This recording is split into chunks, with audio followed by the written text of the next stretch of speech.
This video is relevant for any aspirant, any law aspirant who is interested in giving the examination of DULLB, that is for Faculty of Law, Delhi University. If you want to appear for an examination, then this video is relevant for you. Why? Because as you can see on the screen, this is the DULLB 2021 question paper, and I'll be discussing this paper in this particular video. Hi guys, I'm Ayushi, your mentor for law entrance exams, and welcome to Law Digest. So ये DULLB की जो answer की है 2021 paper की, वो release हुई है official answer की, ये हम डिस्कस करेंगे. एंड जो स्टूडेंट्स 2022 की प्रेपरेशन कर रहे हैं, एंड बहुत सारे मैसेजेस भी आ रहे हैं स्टूडेंट्स के कि 2022 के लिए वीडियोस लाई जाएँ एंड कैसे प्रेपरेशन करना है. So you can have a look, this is a very good start for you to have a look कि क्वेश्चन पेपर कैसा आता है, एंड स्पेशली लास्ट ईयर का question paper, the relevant year for you will be 2021 to gauge की pattern क्या है, ताकि आप अपनी प्रेपरेशन उसी तरह से कर पाएँ. सो अगर हम इस पूरे पेपर का एनालिसिस करें, I have choked out a pattern कि क्या क्या क्वेश्चंस कहाँ से पूछे गए हैं. लीगल की अगर बात करें तो लीगल से हमारे अराउंड 65 क्वेश्चंस पूछे गए हैं.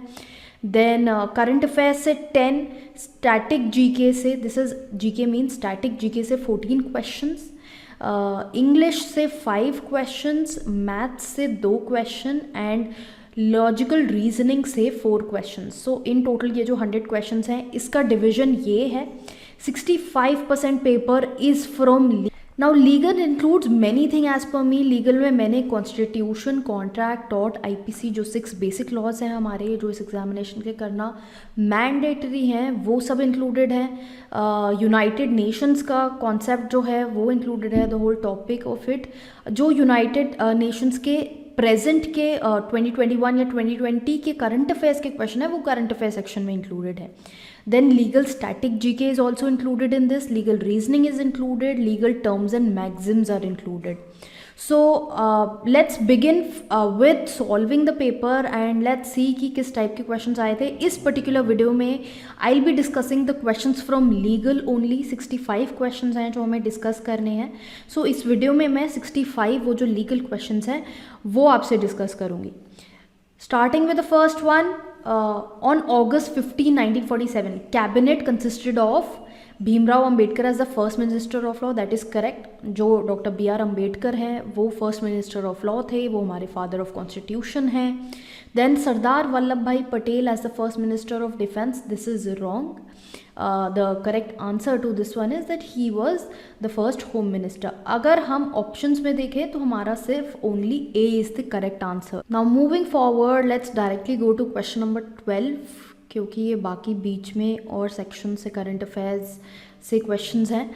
सो 12 में अगर हम देख रहे हैं, except the state of Jammu and Kashmir has been omitted in section 1. Now this has been done under what? This has been done under Jammu and Kashmir Reorganization Act 2019. ये मैंने सेपरेट वीडियोस.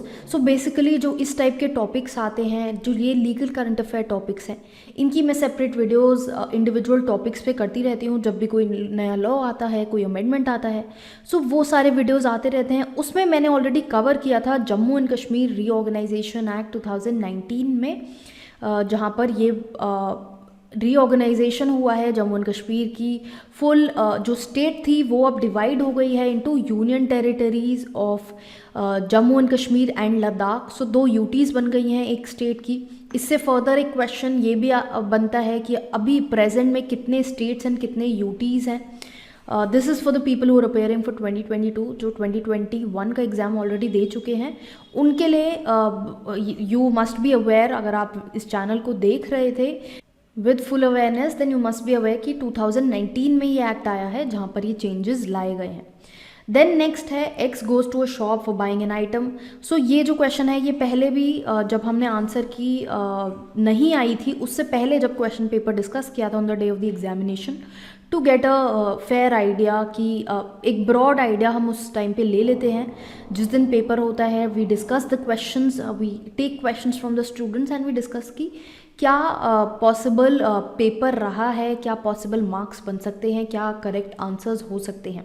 सो questions उस time पे as such fully clear नहीं है, जो अब because of the official answer key is here, so we have all the questions here, official questions are there. तो हम दोबारा से ये आंसर्स डिस्कस कर रहे हैं, मैंने पहले भी करे थे. हाउएवर नाउ ये वाला जो क्वेश्चन है कि एक्स है जो एक शॉप पे जाता है, तो शॉपकीपर को वो 10 रुपये का कॉइन देता है. Shopkeeper refuses to take that coin and this is not been accepted. And उस शॉपकीपर का ये कहना है कि ये जो 10 रुपये का कॉइन है ये इस लोकेलिटी में कोई भी एक्सेप्ट नहीं कर रहा है.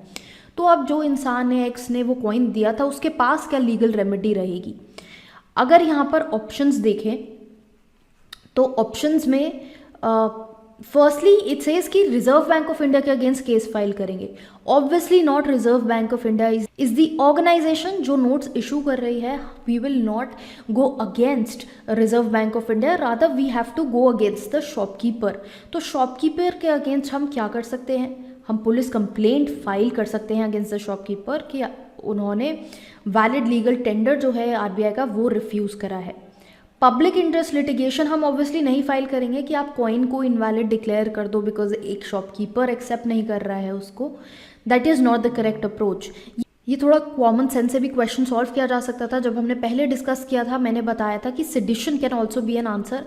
यहाँ पे सेडिशन ऑप्शंस में नहीं है बिकॉज सेडिशन में एक क्लॉज है कंटेम्प्ट ऑफ द स्टेट, कि आप स्टेट की डायरेक्शंस जो हैं वो फॉलो नहीं कर रहे हैं. तो दिस कैन बी कंटेम्प्ट की जो शॉपकीपर है वो स्टेट की डायरेक्टिव्स फॉलो नहीं कर रहा है. हाउएवर पुलिस कंप्लेंट जो है that is the most appropriate answer here.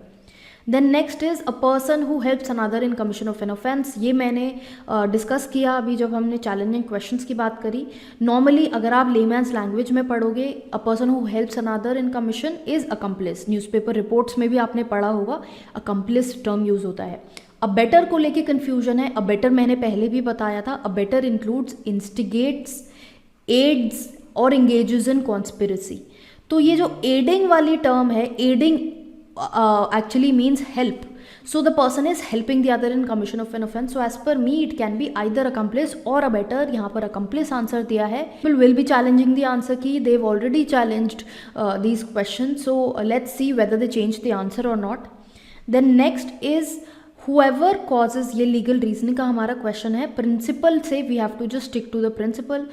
Whoever causes death with intention of causing death, या फिर ऐसी बॉडीली इंजरी कॉज करने की इंटेंशन है जिससे डेथ हो सकती है, तो वो इंसान मर्डर कमिट कर रहा है. फैक्ट्स क्या है, A knowing that Z is labouring under such a disease that a blow, एक ब्लो से सामने वाले की डेथ हो सकती है बिकॉज ऐसा वो डिजीज में है. सो जेड जो है इन कॉन्सिक्वेंस वो उसको वो ब्लो दे देता है और वो इंसान मर जाता है.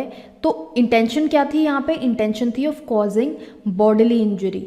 सो here he knows that it is likely to cause bodily injury, उसको ये नॉलेज है, and he strikes with the intention of causing that bodily injury. यहाँ पर हमने क्वेश्चन में देखा है with intention of causing bodily injury. Intention क्या है, to cause bodily injury. Now as you can see in the options कि culpable homicide हर जगह स्टार्टिंग है. सो कल्पेबल होमिसाइड से हम स्टार्ट करेंगे. यू माइट फील कि यहाँ प्रिंसिपल में कल्पेबल होमिसाइड तो दिया ही नहीं है, तो आप कंफ्यूज हो सकते हो. आप अपनी प्रायर नॉलेज जो आपने कॉन्सेप्चुअल क्लैरिटी अटेन करी है आईपीसी में वो अप्लाई करने की कोशिश करोगे. But as I always say legal reasoning में we have to go by the principle only. So further we will read कि क्या आगे लिखा गया है. Culpable homicide not amounting to murder. यहाँ पर हमने देखा intention to cause such bodily injury that is likely to cause death, knowledge that is likely to cause death. तो नॉट अमाउंटिंग टू मर्डर तो नहीं होना चाहिए. तो ये ऑप्शंस दोनों रूल आउट हो जाएंगे हमारे. रूलिंग आउट जो प्रोसेस मैं हमेशा बोलती हूँ is very important to maintain accuracy. अगर कुछ क्वेश्चन में आपको कन्फ्यूजन है, कोई कॉन्सेप्ट में प्रॉब्लम हो रही है, तो अगर आप रूलिंग आउट से चलेंगे तो बहुत बार ऐसा हो सकता है कि आपको सही आंसर मिल जाए. बिकॉज एक एक ऑप्शन को जब आप रूल आउट करते जाओगे तो you might land up to the correct answer. However थोड़ा लॉजिक भी साथ साथ आपको रिक्वायर्ड है उसमें. Then culpable homicide amounting to murder as A had the intention of causing bodily injury that is likely to cause death, and the other one is culpable homicide amounting to murder as A had intention of causing death. तो हम यहाँ पर fact से देख रहे हैं कि उसकी इंटेंशन क्या थी, causing such bodily injury that is likely to cause death owing to the disease. This essentially fulfills the criteria जो हमारा प्रिंसिपल और फैक्ट दोनों में दिया है. देयरफॉर ऑप्शन 3 जो है वो इसका करेक्ट आंसर होगा. यहाँ पर यही आंसर दिया है. Then moving forward, section 144 CRPC में कौन इशू करता है, who has the power to issue order. So section 144 हमारा कर्फ्यू की बात कर रहा है. मैंने अपने इंस्टाग्राम अकाउंट पे पहले भी एक वीडियो डाला था जहाँ पर मैंने बात करी थी कि लॉकडाउन कर्फ्यू में क्या फ़र्क होता है. सेक्शन 144 मैंने वहाँ यूज़ किया था and I had told you कि डिस्ट्रिक्ट मजिस्ट्रेट जो होता है वो पावर इशू, उसके पास पावर है to issue an order to put a curfew. Therefore DM जो है वो इसका करेक्ट आंसर है. So it is very important कि आप हर एक वीडियो जो आ रही है उसको फॉलो करते रहिए, because what will happen is कि आपकी लीगल नॉलेज भी बढ़ेगी एक तो, एंड दूसरा ऑब्वियसली हम क्योंकि एग्ज़ाम के लिए प्रिपरेशन कर रहे हैं तो उसमें आपको हेल्प होगा, बिकॉज वी नेवर नो कि क्वेश्चन कहाँ से आ जाए. बिकॉज जो टॉपिक्स हम डिस्कस करते हैं वीडियोस में या इंस्टाग्राम पे वो इसी पॉइंट ऑफ व्यू से डिस्कस करे जाते हैं कि रेलिवेंट चीज़ें कवर हो सकें. Then A puts jewels into a box belonging to Z. इंटेंशन क्या थी कि they may be found in that box, कि later Z will use that box and this circumstance may cause Z to be convicted. देन the next question is, A जो है वो एक बॉक्स में ज्वेलरी डाल देता है. इंटेंशन क्या है कि उस बॉक्स में ही वो ज्वेलरी मिले. वो बॉक्स बिलोंग करता है Z को एंड ही नोज कि अगर ये इस बॉक्स में पाई गई ज्वेलरी तो then Z will be liable for theft. तो यहाँ पे A की इंटेंशन है कि Z को वो किसी तरह से इम्प्लिकेट कर दे ताकि Z फंस जाए. ये किस तरह से किया गया है, ये क्या ऑफेंस कमिट किया गया है, ये fabrication of evidence. The moment jewellery is put, jewellery जो है बॉक्स में आना ये एक एविडेंस बन जाता है. तो ये बॉक्स क्योंकि Z का है तो ये अगर Z के पास से रिट्रीव होगा तो Z will B accused and यहाँ पर A ने फैब्रिकेट किया है एविडेंस को. पहले नहीं था बॉक्स में, उसने डाला है. The moment he puts it, it becomes the offense of fabricating an evidence. Then which of the following is offense committed when a person voluntarily obstructs the other to prevent in a proceeding in a particular direction. ऐसे questions already मैं cover कर चुकी हूँ in my revision series on IPC. ये specific illustration भी वहाँ पर covered है. सो जिन लोगों ने रिवीजन सीरीज़ को अच्छे से फॉलो करा है they might have been able to answer these questions. Revision series बहुत इंपॉर्टेंट है बिकॉज मैंने इंपॉर्टेंट टॉपिक्स वहाँ पर उठा के आपके साथ हर एक क्वेश्चन डिस्कस किया है हर एक टॉपिक पे. सो रॉन्गफुल कन्फाइनमेंट, रॉन्गफुल रिस्ट्रेंट, यहाँ पर लोगों को कन्फ्यूजन होती है. मैं बता देती हूँ. कन्फाइनमेंट का मतलब है कि आपने किसी को एक एरिया में कन्फाइन कर दिया, एक कमरे में लॉक कर दिया. रिस्ट्रेंट इज किसी को एक पर्टिकुलर डायरेक्शन में जाने से रोकना. यहाँ पर क्या है, एक डायरेक्शन में जाने से रोका जा रहा है, इसलिए the answer is wrongful restraint. Next question फिर से आता है हमारा लीगल रीजनिंग का.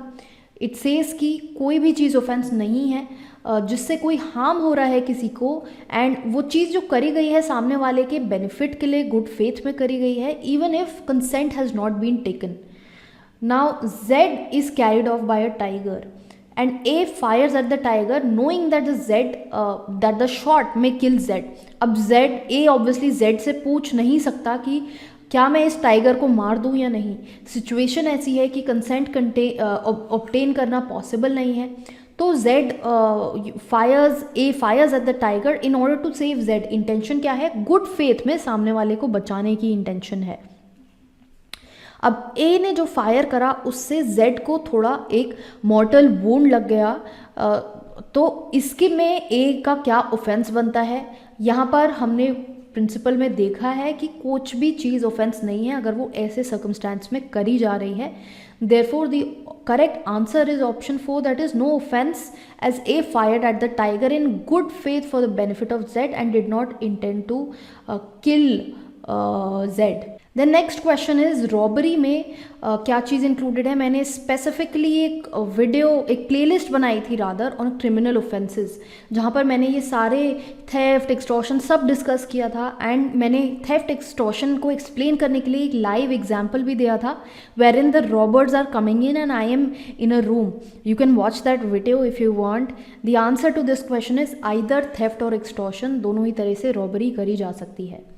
Then who had chaired the first law commission that prepared the first draft of IPC? IPC जो है वो प्रिपेयर किया गया है by Thomas Macaulay and he was obviously chairing the first law commission जिसने ये draft prepare किया। Then criminal procedure code जो है वो कौन सी लिस्ट में फॉल करता है अंडर द इंडियन कॉन्स्टिट्यूशन? हमको पता है 3 लिस्ट हैं, शेड्यूल 7 में गिवन है। कॉन्करेंट लिस्ट में क्रिमिनल प्रोसीजर कोड फॉल करता है। कॉन्करेंट लिस्ट में दोनों ही सेंटर और स्टेट की पावर होती है लॉ बनाने की। देन लीगल रीजनिंग का नेक्स्ट क्वेश्चन है, whoever wants to dishonestly take any movable property out of the possession of other person without that person's consent and moves that property, तो theft commit हो गया। अब यहाँ पर ए ने क्या करा, ए ने जेड के घर में देखा कि टेबल पे एक रिंग रखी है एंड उसको इमीडिएटली रिंग को ले जाने की बजाय what he did was that he hide that ring in a place जहाँ पर इट इज़ इम्प्रॉबेबल कि जेड को वो रिंग मिलेगी कभी भी, तो वो ऐसी जगह पे छुपा देता है। So he is moved the ring and intention क्या है कि taking the ring from the hiding place and selling it.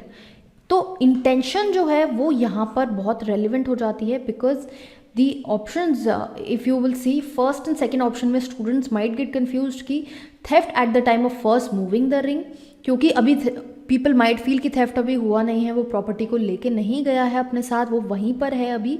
However the moment you move that property and intention यहाँ पे क्या है, डिसऑनेस्ट इंटेंशन है। Dishonestly he wants to take that property away, so it will be theft at the first time of moving the ring and not when he comes next to pick up that ring. Then NGT के जो benches हैं वो total 5 benches हैं, ये पहले मैं discuss कर चुकी हूँ।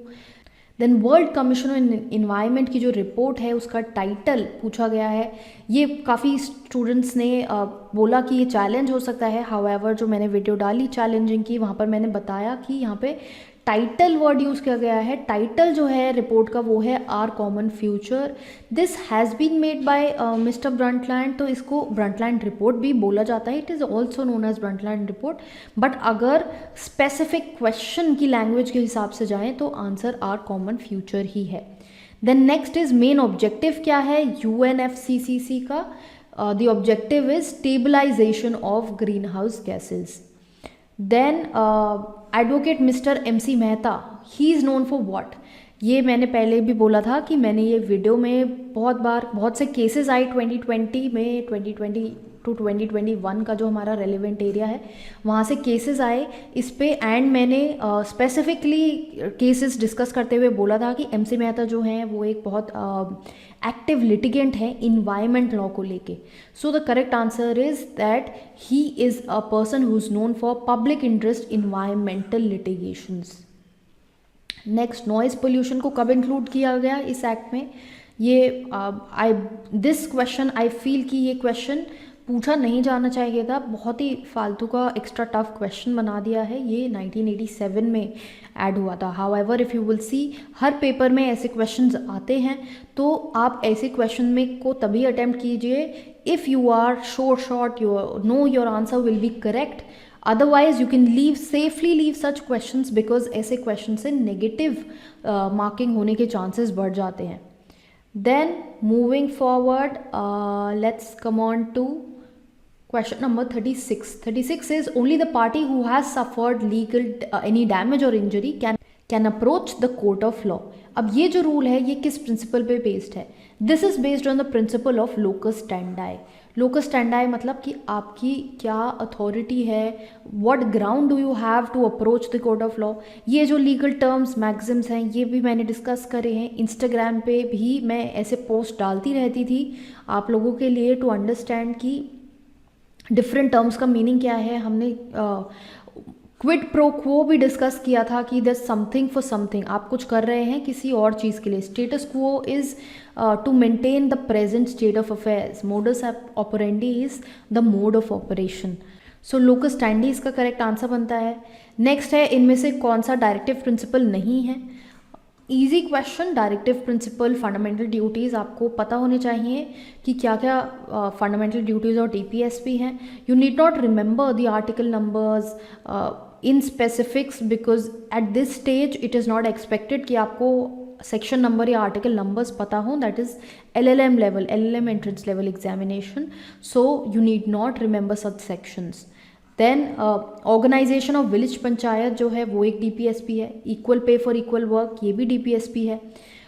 टू डेवलप साइंटिफिक टेम्पर, ये जो है ये एक फंडामेंटल ड्यूटी है. देयरफॉर ऑप्शन 3 जो है वो इसका करेक्ट आंसर है. Direct question, this has already been covered by us. Then remedy for restitution of conjugal rights. Conjugal rights का रेस्टिट्यूशन जो है बेसिकली हिंदू लॉ में ये होता है कि if a person is leaving the house the other spouse wants to seek restitution of his conjugal rights that the person comes back. So ये जो अवेलेबल है ये दोनों हस्बैंड वाइफ दोनों को अवेलेबल है. ऑप्शन 3 करेक्ट आंसर है. Then ये नेक्स्ट क्वेश्चन भी काफ़ी डिस्प्यूटेड रहा है स्टूडेंट्स के दिमाग में कि एक पर्सन जैन है एक पर्सन हिंदू है तो मैरिज जो है वो पीपल फील की स्पेशल मैरिज एक्ट में सॉल्वेनाइज होगी. सी, हिंदू मैरिज एक्ट में हिंदू की जो डेफिनेशन है वहाँ पर जैन भी इंक्लूडेड है. एंड कुछ स्टूडेंट्स को ये भी लग रहा है स्पेशल मैरिज एक्ट नहीं होगा, स्पेशल मैरिज एक्ट भी होगा. तो किसी भी एक लॉ के अंडर वो अपनी मैरिज को सॉल्वेनाइज कर सकते हैं. So the answer is either 1 और 2. देन नेक्स्ट इज, इनमें से कौन सा मुस्लिम लॉ का सोर्स नहीं है. ये क्वेश्चन जो है इवन दो आपको कॉन्सेप्ट ना पता हो, although this was discussed by us in our course modules जो हमारी वेबसाइट पे है. अब इसमें जो आंसर बन रहा है वो श्रुति बन रहा है. श्रुति एक हिंदी वर्ड है तो हम इसके ये जो वर्ड्स हैं इनसे ही आइडेंटिफाई कर सकते हैं कि श्रुति जो है ये करेक्ट आंसर होगा. Then next is, in which of the following cases supreme court ने ये मैंडेटरी करा है कि जो लोग इलेक्शंस कॉन्टेस्ट कर रहे हैं they have to disclose the source of income of their spouse as well. ये मैं लीगल करंट अफेयर्स की जो वीडियोस डालती आई हूँ आपके लिए हर साल. Every month I post videos on legal current affairs wherein I cover the important cases where I had covered this case जिसका आंसर है Lok Prahari versus union of India. So the students who watched this video उनका आंसर ये सही हुआ होगा. Then next is, in which of the following cases did the supreme court of India hold की वोटर्स से रिलीजन के नाम में वोट मांगना ये एक करप्ट प्रैक्टिस है. अब मैंने पहले बताया था कि ये जो केस है इसका आंसर जो अभिराम सिंह वर्सेस CD कोमाकेन है ये 2017 का केस है. एंड इट इज़ अनएक्सपेक्टेड कि 2017 का केस यहाँ पर पूछ लिया गया है आपसे. हाउएवर जो बहुत इंपॉर्टेंट केसेस होते हैं उनकी भी मैंने लिस्ट बनाई हुई है. मैंने फ्री मटेरियल सेक्शन में भी रादर डाले हुए हैं वो केसेस, वहाँ पर ये कवर्ड था. सो ऑप्शन 1 जो है वो इसका करेक्ट आंसर था. देन नेक्स्ट है, consider the following and identify the correct statements. तो ये जो सारी स्टेटमेंट्स हैं वो हमें देखनी थी. प्रेसिडेंट इज़ एलिजिबल फॉर री इलेक्शन, तो ये जो स्टेटमेंट है ये गलत हो जाती है. लोकसभा जो है वो लोअर हाउस है of the parliament. Total number of high courts at present is 25. This is correct. हमसे यहाँ पे पूछा है करेक्ट स्टेटमेंट क्या है, ये बाकी स्टेटमेंट जो है वो इनकरेक्ट है. Then for the option D, there is no constitutional provision for deputy PM. Constitution में कहीं भी डेप्यूटी PM मेंशन नहीं है, ये भी करेक्ट है. सो C एंड D जो है वो हमारा करेक्ट आंसर बनता है. देन नेक्स्ट है question regarding disqualification of speaker of Lok Sabha जो शेड्यूल 10 में किया जाता है. ये क्वेश्चन किसको रेफर किया जाता है, इसमें भी स्टूडेंट्स को बहुत कन्फ्यूजन था. सम पीपल फेल्ट कि प्रेसिडेंट को या डेप्यूटी स्पीकर को किया जाता है. सो मेरा वीडियो है एंटी डिफेक्शन पे जहाँ पर मैंने ये कॉन्सेप्ट भी डिस्कस किया हुआ है. ऑब्वियसली नोट्स में वीडियोज़ जो कोर्स मॉड्यूल है उसमें तो कवर्ड ही है. तो एंटी डिफेक्शन में मैंने ये बताया था कि स्पीकर जो है वो जो मेंबर्स होते हैं उनको डिस्क्वालीफाई कर सकता है. अब जो अगर स्पीकर के खुद की डिस्क्वालिफिकेशन की बात आए तो उसके लिए मेंबर इलेक्ट किया जाता है for this purpose by the Lok Sabha. So this will be the answer. President या deputy speaker won't be the answer. Then electoral college of president, ये बहुत ही डायरेक्ट क्वेश्चन है, ये पहले भी काफ़ी बार आ चुका है। मैंने PYQ सीरीज़ में भी जो मैंने पास्ट ईयर क्वेश्चन डिस्कस करे थे for different 3 year law examinations, वहाँ पे भी कवर्ड किया गया था ये कि ये क्वेश्चन पहले भी पूछा गया है। Electoral college consist of elected members of both the houses and of the state legislative assemblies of the state. Then valid agreement, ये स्पेसिफिक क्वेश्चन मैंने बहुत बार डिस्कस किया है एंड ये डायरेक्ट क्वेश्चन आया है। जो मैंने बताया था कि ऑर्डर जो है वैलिड अग्रीमेंट का वो होता है ऑफ़र, फिर आता है एक्सेप्टेंस। ऑफ़र आता है पहले, जब उसे एक्सेप्ट कर लिया जाता है, फर्दर वो जब उसे एक्सेप्ट कर लिया जाता है वो प्रॉमिस बन जाता है। प्रॉमिस के साथ अगर हम कंसिडरेशन को लगा दें तो वो एक अग्रीमेंट बन जाता है। Therefore, the correct answer to this will be DACB. That is the correct order here. Then next is for whom an offer, from whom, this is very important, from whom an offer is addressed when a product is kept on the shelf. Now, Jin students को conceptual clarity थी उनका ये answer सही हुआ होगा, because मैंने बहुत बार ये डिस्कस किया है, कोर्स मॉड्यूल में ऑलरेडी गिवन था कि जब कोई शॉप है वहाँ पर अगर मेडिसिन्स लगी हुई हैं रैक पे और कोई कस्टमर आ रहा है, सो कस्टमर यहाँ आता है, उसके लिए ये एक इन्विटेशन टू ऑफर है। The moment he picks up a bottle, goes to the shopkeeper and he says that I want to buy this bottle, he is making an offer to the shopkeeper. Now the shopkeeper might accept it और might refuse it. So ये offer आ कहाँ से रहा है? From whom the offer is coming, the offer is coming from the customer, ये correct answer है। Then next is any contract made for unlawful consideration is void in law, ये principal है। Then X जो है वो agree करता है Z को कि he will pay 1000 रुपीज़ कि अगर वो कोर्ट में फॉल्स एविडेंस दे, तो ये एक अनलॉफुल कंसिडरेशन है, ये एक अनलॉफुल टाइप का अग्रीमेंट है, because obviously giving false evidence is unlawful, so this will be void as per the principle. So the answer here will be that the contract is void due to unlawful consideration. Next, active concealment of facts. Many times covered, given in the course module as well. The correct answer is fraud. Then X entered into a contract with Y कि वो उसको certain mangoes deliver करेगा on 20th of July, but 18th of July को वो refuse कर देता है। अब ये breach of contract जो कोर्स मॉड्यूल में स्पेसिफिकली विद इलस्ट्रेशन गिवन है कि ये जो इंस्टेंस है ये एक एंटिसिपेटरी ब्रीच होगा, बिकॉज डेट ऑफ कॉन्ट्रैक्ट से पहले ब्रीच हो गया है। एंटिसिपेटरी मतलब पहले से ब्रीच हो गया है। This is the correct answer. Then subsequent changes made in the nature of the contract, इस पे भी काफ़ी डिस्प्यूट है स्टूडेंट्स के दिमाग में। यहाँ पर ऑल्टरेशन दिया है। मेरे अकॉर्डिंग आई हैव सेड कि अगर नेचर में चेंज हो रहा है कॉन्ट्रैक्ट का तो वो नोवेशन माना जाएगा। ऑल्टरेशन इज अगर टर्म्स एंड कंडीशन में चेंज हो रहा है, सब्सिक्वेंटली टर्म्स एंड कंडीशंस में थोड़े चेंजेस हो रहे हैं, बट देन अगर nature of contract as a whole change हो रहा है वो मेरे हिसाब से नोवेशन होना चाहिए। आई हैड डिस्कस दिस कि आप इसको चैलेंज कर सकते हैं। Then next is if a company enters into a contract beyond the scope of its objects. Beyond the scope of its objects, it becomes ultra virus, covered on Instagram through the post. Then which of the following is entitled to be protected through copyright? Copyright क्या protect करता है? Covered already in the module. Facts नहीं, ideas नहीं. It covers the expression of an idea. Methods और operation जो है ये कवर किया जाता है by patent. Expression of idea is covered by copyright. Then next is maximum term of protection जो लिटरेरी वर्क ऑथर को दिया जाता है, ये भी बहुत बार डिस्कस हो चुका है। IPR रिविजन सीरीज में भी, इफ़ नॉट मॉड्यूल्स, वहाँ पे भी डिस्कस हुआ है। ऑब्वियसली मॉड्यूल में ये सारी इन्फॉर्मेशन तो रहती है because these are the basics, and ये बेसिक्स आपके क्लियर होने बहुत ज़रूरी हैं for any examination that you might be appearing for 3-year law entrances. अब maximum term जो है वो life time of author plus 60 years है। देन इन्वेंशन जो है it is protected by, invention जो होता है वो पेटेंट होता है। Very easy question. Further intellectual property के रिस्पेक्ट में इनमें से कौन सी स्टेटमेंट करेक्ट है हमें ये बताना है। Intellectual property refers to creation of mind such as invention, literary, artistic. Basically patent, copyright, includes patent and copyright, correct, तो ये दोनों स्टेटमेंट हमारी करेक्ट हो गई. Does not include trademark, no, IPR includes trademark also and it includes industrial design also.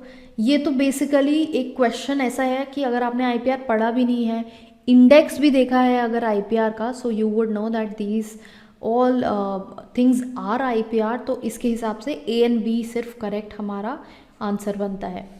Then moving further, coming on to question number 65. Read the statements and choose the correct answer from the option. तो ये statements जो हैं, chairperson of NITI Aayog जो है वो PM होता है, this is correct. PM जो है वो हमेशा चेयरपर्सन होता है. देन मिनिस्टर ऑफ डिफेंस जो है वो एक्स ऑफिशियो मेंबर होता है नीति आयोग का, दिस इज ऑल्सो करेक्ट. कुछ लोगों को डाउट है, अगर आप नीति आयोग की वेबसाइट पे जाके देखोगे 4 हमारे एक्स ऑफिशियो मेंबर्स होते हैं, जिसमें से डिफेंस मिनिस्टर एक मेंबर होता है. Therefore both the options are correct. Then coming on to question number 71. 71 says, ये भी क्वेश्चन मैंने बोला था कि मेरे अकॉर्डिंग ये क्वेश्चन चैलेंज किया जा सकता है. इंडिया एक फेडरल पॉलिटी है, करेक्ट. फेडरल मॉडल जो है इंडिया का वो US के मॉडल से डिफरेंट है, दिस इज करेक्ट. US में डुअल सिटीजनशिप है. थर्ड है statement, federalism implies horizontal distribution of power. अब बहुत से स्टूडेंट्स बोल रहे हैं कि ये जो है ये चैलेंज नहीं किया जा सकता है, 1 और 2 ही करेक्ट है. बट स्टेटमेंट 3 अगर आप देखोगे, फेडरलिज्म का मतलब क्या है? फेडरलिज्म का मतलब है division of powers. Division of powers जो है, सेपरेशन ऑफ पावर्स जो है वो वर्टिकल भी होती है, हॉरिजॉन्टल भी होती है. वर्टिकल होती है सेंटर स्टेट्स के बीच में, हॉरिजॉन्टल होती है 3 ऑर्गन्स के बीच में, executive, legislature and judiciary. Here the term used is implies, federalism imply करता है horizontal distribution. So as per me option 4 should have been the correct answer. All these statements are true. Then next is socially and educationally backward classes जो हैं, ये जो act है ये Maharashtra legislature ने पास किया है. इसके बारे में हमें डिस्कस करना है. मैंने बहुत से वीडियोस इस पे बनाए थे, मराठा कोटा रिजर्वेशन को लेके बहुत बार मैंने डिस्कशन किया है इस टॉपिक पे. स्टेटमेंट 1 देख लेते हैं.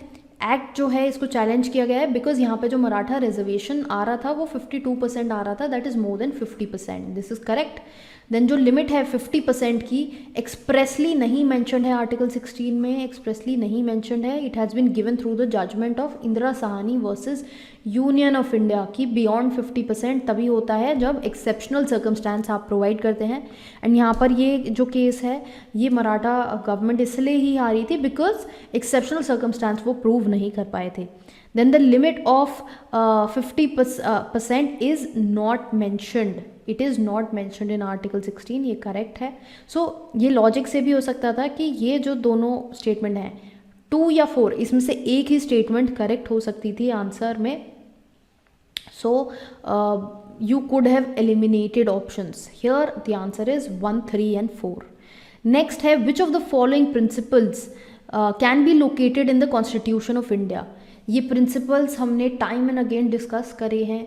कॉन्स्टिट्यूशन में सेपरेशन ऑफ पावर गिवन है. सेपरेशन ऑफ पावर किस तरह से गिवन है कि 3 लिस्ट्स गिवन है. फेडरलिज्म है, फेडरलिज्म बहुत सारे एस्पेक्ट्स में देखा जाता है कि रिजिड कॉन्स्टिट्यूशन है, सुप्रीमेसी जो है वो कॉन्स्टिट्यूशन की है, डिवीजन ऑफ पावर्स है बिटवीन सेंटर एंड स्टेट. ये सब मैं इन डिटेल कोर्स मॉड्यूल में मैंने डिस्कस किया था फेडरलिज्म का मतलब क्या होता है. देन सेक्युलरिज्म, सेक्युलरिज्म मतलब स्टेट के लिए सारे रिलीजन्स इक्वल है. पार्लियामेंट्री सोवरेनिटी जो है that is not correct because India में जो कॉन्स्टिट्यूशन कहता है that we the people of India give to ourselves. So the sovereignty lies with the people of India and not with the parliament. Therefore A, B and D जो है वो इसका correct answer है. Then next है 19(1)(a) and 19(2). तो restrict कब किया जा सकता है? 19(1)(a) is basically freedom of speech and expression. तो ये रिस्ट्रिक्ट किया जा सकता है ऑन व्हाट ग्राउंड्स. ये क्वेश्चन लास्ट ईयर भी आया था, 2020 में भी क्वेश्चन आया था. बहुत बार हम डिस्कस कर चुके हैं, मैंने स्पेसिफिक ग्राउंड्स आपसे कोर्स मॉड्यूल की वीडियोस जो हैं उनमें भी डिस्कस करे हैं. तो उसमें हमारा कॉन्टेम्प्ट ऑफ कोर्ट आता है, डेफमेशन आता है, डिसेंसी और मोरालिटी आता है, कुछ और भी ऑप्शंस हैं वो भी आते हैं. हेट स्पीच यहाँ पे नहीं आता है. हेट स्पीच जो है वो हमारा सेडिशन का पार्ट बनता है. So B, C and D is the correct answer. Citizenship amendment act 2019 एक बड़ा चेंज था। ये क्वेश्चन 2020 में भी आया था। यहाँ पर ये बोला गया था कि कौन सी कंट्री के माइग्रेंट्स जो हैं वो will not be treated as illegal migrants. So इसमें जो हमारा, अगर आप कंट्रीज़ देखोगे, म्यांमार इंक्लूडेड नहीं है, अफ़गानिस्तान, बांग्लादेश, पाकिस्तान इंक्लूडेड है। मैंने सेपरेटली CAA पे डेडिकेटेड वीडियो बनाया था जहाँ पे मैंने पूरा एक्ट के नए प्रोविजन जो चेंजेस आए हैं वो डिस्कस करे थे। So if you have been regular with the channel, ये आपका आंसर सही हुआ होगा। जो 22 के लिए फॉलो कर रहे हैं उनको मैं यही बोलूँगी कि you should subscribe, press the bell icon, ताकि जब जो कोई वीडियो आए आप उसको देख लें। कहीं से भी क्वेश्चन आ सकता है, वो चीज़ें आपके माइंड में रजिस्टर हो जाएंगी। मोस्टली हम रेलिवेंट चीज़ें उठा के ही डिस्कस करते हैं ताकि आपको साथ साथ पता लगता रहे कि क्या क्या चीज़ें इंपॉर्टेंट हैं, किन एरिया से क्वेश्चंस आने की पॉसिबिलिटी है। देन कुछ स्टूडेंट्स को इसमें भी डाउट है कि विच of the following is not true. See the question is asking इसमें से कौन सी चीज़ इनकरेक्ट है। नॉट का आपको बहुत ध्यान रखना होता है। गवर्नर जो है वो इलेक्ट किया जाता है by the state legislature, this is not true. The governor is appointed by the president of India, this is correct. Then a person who has completed the age of 30 years, 35 years पे आप governor बन सकते हो, तो therefore ये correct नहीं है। Then same person cannot be appointed as governor of two of more states. He can be appointed. Therefore, this is also incorrect. So A, C and D जो है वो हमारा correct answer बनता है यहाँ पे। Then which of the following states does not have the veto power? ये मैंने बताया था UN Security Council में परमानेंट मेंबर्स जो होते हैं उनके पास वीटो पावर होती है। तो परमानेंट मेंबर्स हमारे कौन हुए? तो ये देखो, this is a very beautiful question कि रादर देन पुटिंग अक्रॉस की परमानेंट मेंबर्स कौन से हैं, दे हैव आस्क्ड कि किसके पास वीटो पावर नहीं है। This is what makes DULLB different from other examinations.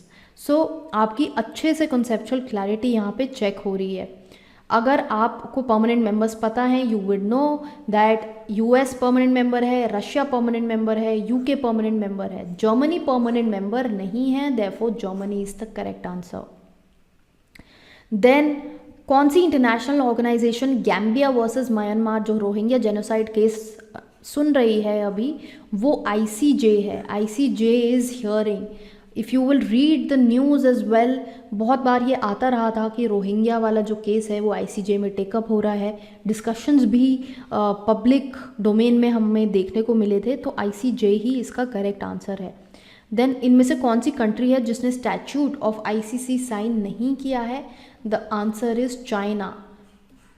Then next is WHO कहाँ सिचुएटेड है? Very easy, very simple question, already discussed many times earlier, Geneva में लोकेटेड है। मैंने पहले भी बताया था कि UN में हेडक्वार्टर्स याद करना बहुत ज़रूरी है। Then next is which of the following countries is not a member of SAARC? SAARC countries के मेंबर कौन नहीं हैं? जो हमारा मॉड्यूल है वहाँ पर ये चीज़ें बहुत अच्छे से कवर्ड हैं कि जो UN कवर्ड है, प्रिंसिपल बॉडीज़ कवर्ड थी, देन रीजनल बॉडीज़ भी हमने कवर करी हुई हैं जहाँ पर SAARC and other bodies are included, and ये सब डिटेल्स वहाँ पे ऑलरेडी मेंशन थी। म्यांमार उन कंट्रीज़ में से है जो सार्क कंट्रीज़ में फॉल नहीं करता है out of the options that we have. Then which of the following alliance is created to provide collective security? Collective security हमें NATO से देखने को मिलती है। NATO की फुल फॉर्म है नॉर्थ अटलांटिक ट्रीटी ऑर्गेनाइजेशन। ये भी आपको पता होने चाहिए, इनकी फुल फॉर्म्स भी पूछी जाती हैं। सो NATO जो है वो यहाँ पर करेक्ट आंसर है, उसका पर्पस ही सिक्योरिटी प्रोवाइड करना है। देन कौन सी ऑर्गेनाइजेशन है UN की जिसका मैंडेट अकम्प्लिश हो गया है? Very easy question, trusteeship council का मैंडेट डिस्चार्ज हो गया है out of these organisations. Trusteeship council basically form हुआ था कि सेल्फ गवर्नमेंट जो कंट्रीज़ हैं जिनकी अपनी गवर्नमेंट नहीं है उनको हेल्प करने के लिए। Then recent Supreme Court judgment Nitisha versus union of India, इसमें क्या होल्ड हुआ था? सो बेसिकली 2021 में जजमेंट आई थी, बबीता पूनिया की परमानेंट कमीशन वगैरह के बारे में डिस्कशन हुआ था। वहाँ पर बबीता पूनिया का केस मैं ऑलरेडी डिस्कस किया था आप लोगों के साथ, एंड ये वाला जो केस है ये सो यहाँ पर भी ये बोला गया था कि इंडियन आर्मी की जो पॉलिसी है on grant of public permanent commission to women, ये वायलेट करता है राइट ऑफ इक्वालिटी को। फॉर द फर्स्ट CJI कौन थे? First chief justice of supreme court HJ Kania. Discuss हो चुका है, लीगल स्टैटिक जी के क्वेश्चन है ये, एंड ऑलरेडी कवर्ड था ये मॉड्यूल्स में भी। Who amongst the following was the shortest serving chief justice of Supreme Court? Shortest जो टेन्योर था वो कमल नारायण सिंह का था। ये क्वेश्चन टफ है, you could have left this question, and ये बहुत ही ज़्यादा डीप में जाके पूछा गया है क्वेश्चन। ये आई थिंक LLM लेवल पे भी स्टूडेंट्स को नहीं पता होगा क्वेश्चंस, वो ऐसे क्वेश्चंस छोड़ देना ही सेफ रहता है अगर आपको करेक्ट आंसर नहीं पता है। Then which amongst the following schedule of the constitution deals with the distribution of legislative power? Legislative power deal किया जाता है शेड्यूल 7 में। Very easy question, discussed many times, 3 list है हमारी, एंड ये शेड्यूल डील करता है। शेड्यूल्स पे मैंने रिपीटेडली क्वेश्चंस डिस्कस करे थे on my channel, on my platform, in my modules. Then article 1 की अगर बात करें, आर्टिकल 1 बताता है कि India that is Bharat is a union of states. Union of states correct answer है। Very direct question, very easy question. Then which among the following is relating to issuing of first compulsory license on pharmaceutical patent? तो ये question जो है इसका answer bear versus Natco है। ये question बहुत tough है, unnecessary, this is a very tough question that has been asked, you could have skipped it instead of making a guess. Then which of the following is not a nature of tort? tort की इनमें से क्या nature नहीं है? Taught एक civil wrong है, this is correct. Taught की definition जो मैंने डिस्कस करी है वहाँ पर ये बोला गया, वहाँ पर मैंने आपको बताया था that it is a civil wrong, एक ड्यूटी होती है एंड ब्रीच होता है ड्यूटी का, then it is redressable by unliquidated damages. ये भी बात करी थी हमने right in rem, right in personam की, कि टॉट एक सिविल रॉन्ग है। अब यहाँ पर नेक्स्ट है, it is only a wrong against an individual. It is not only against an individual, can be against the society at large. बहुत से लोगों के अगेंस्ट भी टॉट कमिट किया जा सकता है, जैसे कि इसमें you must have got the answer right. अगर आपने मॉड्यूल्स को क्लियरली पढ़ा है, वहाँ पर मैंने काफ़ी अच्छे से ये बातें डिस्कस करी थी कि नॉट जस्ट इंडिविजुअल, सोसाइटी के अगेंस्ट भी है। Because for example you know there are houses alongside and कोई इंसान तेज़ म्यूज़िक बजा रहा है, न्यूसेंस जैसे हम देखते हैं, it is not only against an individual, it can be against public at large. So ये ऑप्शन जो है ये गलत होगा कि सिर्फ इंडिविजुअल के अगेंस्ट है, एंड ये ही हमारा आंसर है। यहाँ पर there must be a wrongful act, correct. It is mainly developed on common law principles. Common law principle meaning टॉट हमें पता है कोडिफाइड नहीं है। कोडिफाइड मतलब कि सेक्शंस या आर्टिकल्स में डाला नहीं गया है टॉट को। अनकोडिफाइड लॉ है, it is based on common law principles. Then इनमें से कौन सी चीज स्टेटमेंट जो है वो करेक्ट नहीं है? ड्यूटी अंडर टॉट is fixed by law. Duty under टॉट is a moral duty. Then duty under टॉट is not fixed by the parties, and duty of under tort is towards the whole world. So अभी whole world की बात हमने करी, duty of tort is fixed by law. There was a student who said कि ये fixed by law क्यों होगा, क्योंकि ये तो codified नहीं है. As I said, common law के अंडर tort बनाया गया है, so it cannot be said कि this duty has not been fixed by law. It is under common law. Then moral duty जो है, duty of tort moral duty नहीं है। ये बोल रहा है कि मॉरल ड्यूटी है, हमें बताना है what is not true, therefore ये हमारा करेक्ट आंसर बन जाता है। Then next is Mrs Shilpa Shaikh, she separated from her husband and she was using his surname after that without any malice, and he files a complaint for removal of the title. तो इसमें हमें ये बताना है कि विल शी बी लाइबल, अगर वो अपने प्रीवियस हस्बैंड का सरनेम कंटिन्यू कर रही है, विल शी बी लाइबल। तो काफ़ी students they got confuse, they felt it is a टॉट और they felt it is a crime, but ये कोई टॉट नहीं है, इट इज़ नॉट अ टॉट because it is not in violation of any right of mister Arun. तो because they got married, law में ऐसा नहीं है कि the wife can not use the name, because यहाँ पर पहली बात तो without any malice she was using the surname. So ऐसा कोई राइट मिस्टर अरुण का वायलेट नहीं हो रहा है कि वो सरनेम यूज़ करके कुछ गलत काम कर रही है.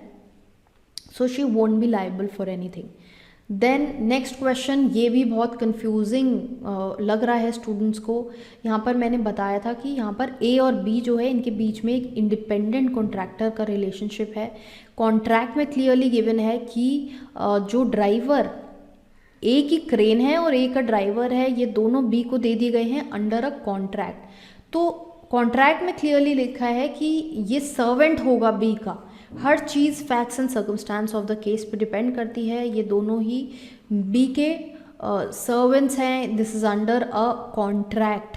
सो डायरेक्शन कहाँ से आ रही है? बी से. बी के पास कंट्रोल है.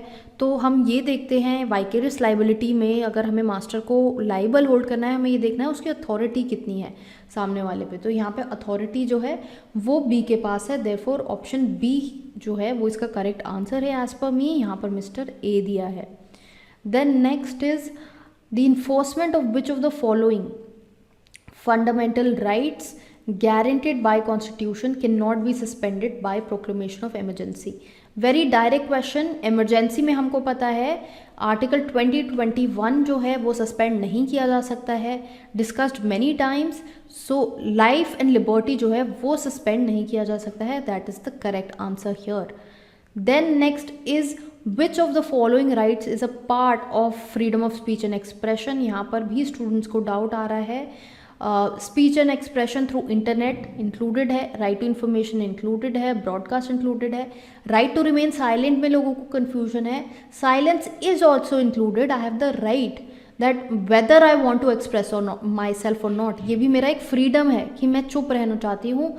एक केस है बिजॉय इमैनुअल का जहाँ पर students they did not sing the national anthem, तो उनको स्कूल से निकाल दिया बाहर. They won't singing because this was against the religion they were professing.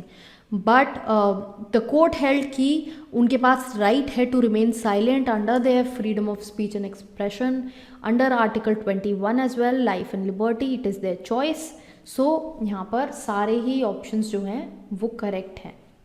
सो इसी के साथ हमारा discussion of the legal questions खत्म होता है. 65 क्वेश्चंस हमने डिस्कस कर लिए हैं. जो लोग 21 के लिए अपियर कर रहे हैं they must have got to know कि कौन सा आंसर सही कौन सा गलत है, बिकॉज बहुत सारी क्वेरीज आ रही थी to challenge the questions. And I posted a YouTube short as well saying that हर एक क्वेश्चन का आंसर गलत नहीं हो सकता है आंसर की में.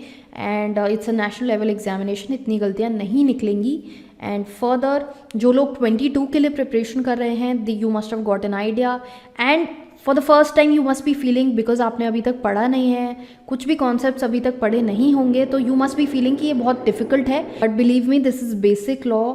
उससे ही डिराइव्ड क्वेश्चंस हैं. थोड़े क्वेश्चंस एनालिटिकल भी हैं, कुछ क्वेश्चंस डायरेक्ट भी थे, कुछ क्वेश्चंस हार्ड भी थे.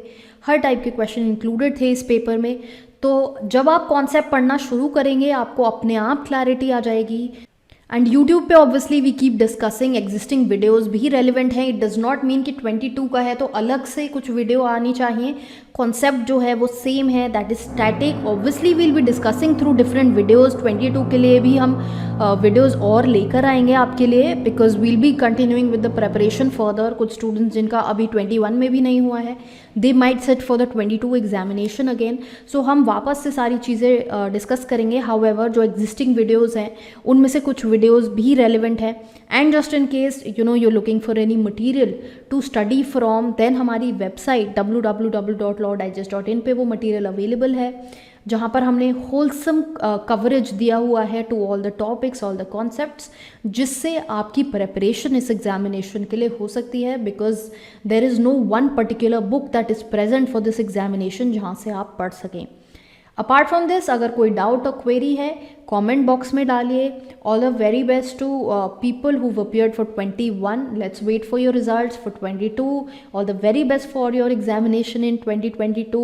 And just in case you want to connect with me, links are given in the description of this video. You can refer to them. And don't forget to subscribe to this channel, press the bell icon and follow us on Instagram.